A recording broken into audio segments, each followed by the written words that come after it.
Imagine this, you're in debt, living month to month, constantly stressed about money. And then years later, you've built up enough wealth to step back from a director's job and choose to go all in on something you're really passionate about and actually believe in. That's my story, and that's what Money with Greg is all about. Real life, real mistakes, I made plenty of those, and the simple steps anyone, and I mean anyone, could follow to build wealth, confidence and freedom. Now, I stepped down from that director job in healthcare recruitment in January of this year, and a few weeks ago I made a decision I never thought I'd make. I'm going to focus on making content full time. Not because I've made millions, I haven't. Not because I've got some secret get rich quick scheme, I don't. And not because I'm chasing fame, I really don't want that either. I'm doing this because I finally built financial base that gives me the breathing space to take this risk properly. And I generally believe anyone can build wealth and achieve financial freedom.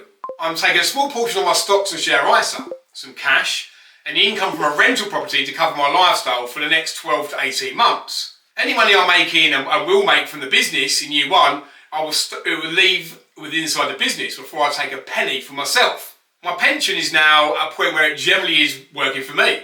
So money makes me money when I'm sleeping.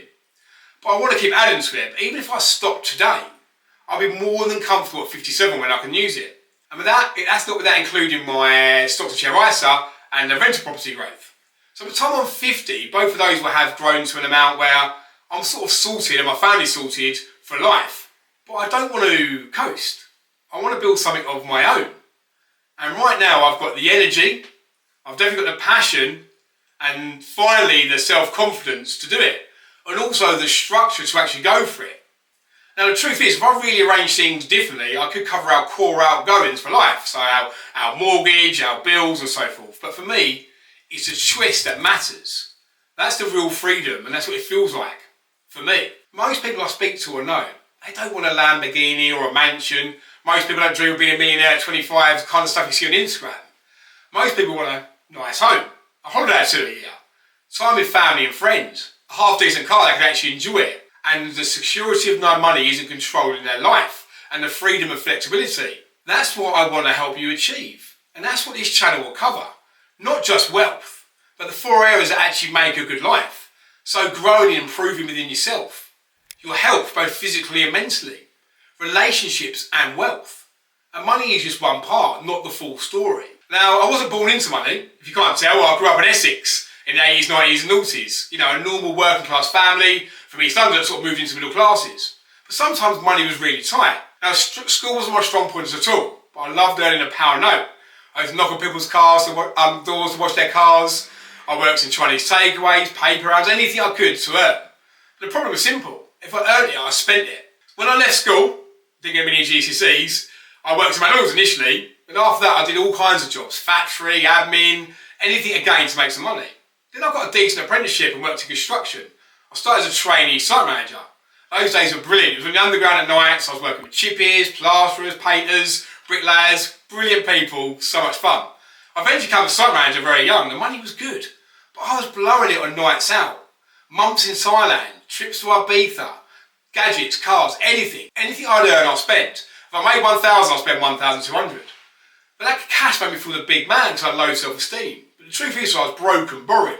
Now, in 2008, I come back from Thailand and I had about £35,000 of credit card debt. So about 50 grand today.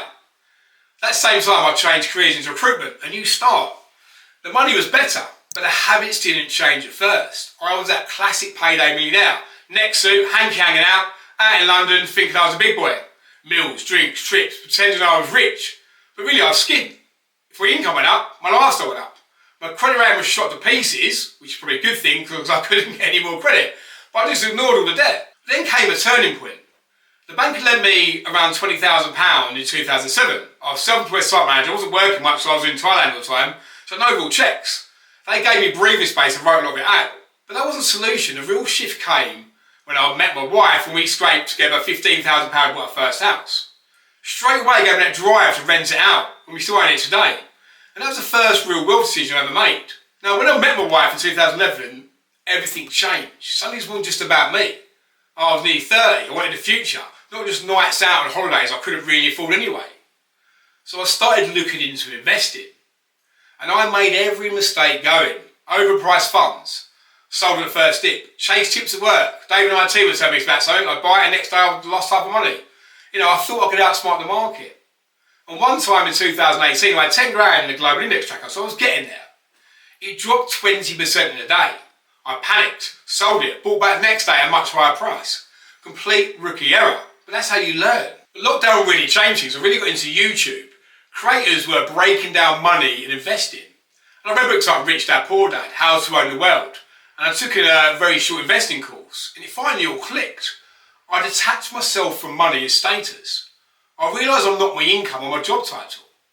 Money is a tool, not an identity. So in 2019, my son was born. And around that time, we bought the house that we live in now, which I'm filming from. And we kept the old one as a rental. That was a game changer. So at the start of 2020, when we were in lockdown, my stocks to share ISA was worth 15,000 and my pension 46,000. So not life changing, but it was a start, it was a base. Between 2020 and 2022, I really put my head down and worked hard. The market I was in, which was mental health nursing recruitment, was booming. My career was flying. In 2022, I became a director. I was earning over 200 grand a year. But here's the difference. I didn't inflate my lifestyle. I didn't blow it. I invested heavily. I kept my costs controlled. I didn't upgrade anything just because I could. That's what accelerated everything. Fast forward to now, I have built up over 600,000 in investments. So within my stocks share ISA, my pension, and the capital growth and equity and my buy-to-let property. As a family, including the equity in this house, we have about £1.2 million in family wealth. And that sounded insane to me a few years ago. I still enjoy life. I love cars. I've got a 6-year-old Porsche. We do one nice holiday a year, but we do cheaper breaks like camping throughout the year. We eat out once or twice a month. But I don't overspend. I don't try to impress anyone. And I don't chase flash. I chase freedom. My income absolutely tanked earlier this year and last year because our market collapsed. About half, more than half of what I was doing before. I stayed calm. I built a life on strong foundations and without overstretching myself. That's why I can step away from that direct job and go full time on Money with Greg and Wealth with Weston. And I've built a life where I can get to choose what I do and where I go next. So at the start of the year, I started thinking about sharing content. And end of August, start of September, I went live on Instagram. And I'm still learning, still finding my feet. Some of the first videos were shaky, but I'm loving it. And my videos already had nearly 500,000 views. And I've got 4,000 organic followers on Instagram. People want simple, real-world experience money content. And now I'm all in. No, there's not enough education in this country. But my story proves you don't need to be millions to be free. You need 3 things. You need to earn more, not loads more, just earn more than you are now. Spend less than you earn, learn and invest consistently. Stop wasting money to try and impress people who don't even care anyway. And you need one mindset, freedom over flash. Now this channel is about money, but it's also about yourself, your health, your relationships and wealth, because real wealth touches every part of your life. Now I'm 44 when this video goes live on Friday, and I'm starting a new chapter. And I want to show you it's never too late to change, and the younger you are and you start, the better. If you want real freedom, you're in the right place. This is Money with Greg, and this is just the beginning. Now please do like and subscribe so I can make a few quid from it, but I really am going to try my best to get some great content out there to help you, so don't miss out when this comes out.